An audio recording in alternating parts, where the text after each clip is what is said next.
Wisdom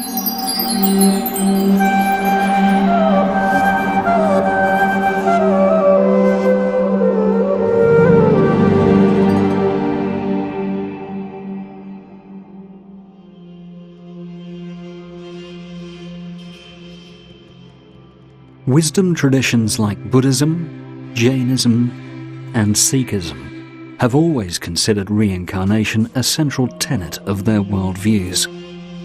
Many followers of the three Semitic religions, Judaism, Christianity and Islam, consider reincarnation a heretical belief, contrary to their faith.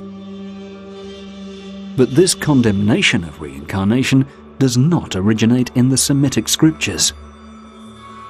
For example, anyone who reads the Bible will find that it neither explicitly advocates nor directly rejects reincarnation, a stand that is similar to its stand on the doctrine of the Trinity.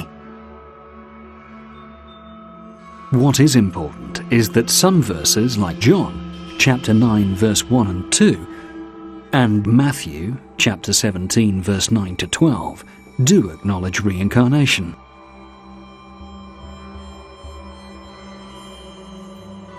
Many of the early church fathers accepted reincarnation.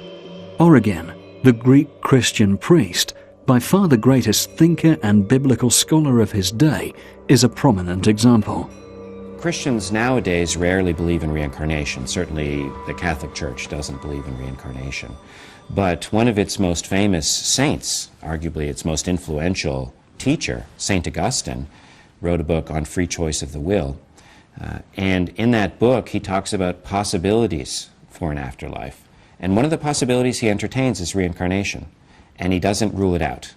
And this is, to my mind, it's been neglected. And something that has to be discussed more, I think, by Christians. Dr. Geddes McGregor, a Christian theologian and emeritus distinguished professor of philosophy at the University of Southern California, in his book, Reincarnation in Christianity, describes in detail the unfortunate happenings that led to the exile of reincarnation from official Christian dogma. Many Christian scholars consider the edict against reincarnation controversial and inconclusive. For example, the globally renowned Swiss Catholic thinker Hans Kung, in his book Eternal Life, advocates not only the acceptance of reincarnation in Christian theology, but also its elevation to a central issue.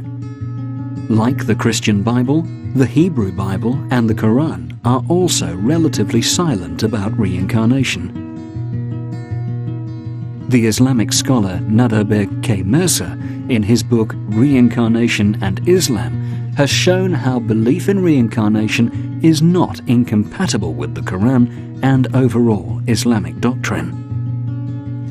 Well, in my research of reincarnation, I found that reincarnation has been part of mystical Judaism for centuries, the Kabbalah.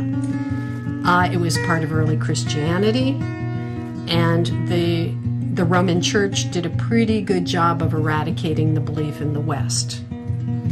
So there is precedent for believing in reincarnation. A lot of indigenous cultures have had a belief in reincarnation, and if you do a survey of all the beliefs around the world, almost in every place, in every isolated place across the world, some concept of reincarnation has emerged. It's just as natural as watching the cycles in nature. And people have known this forever.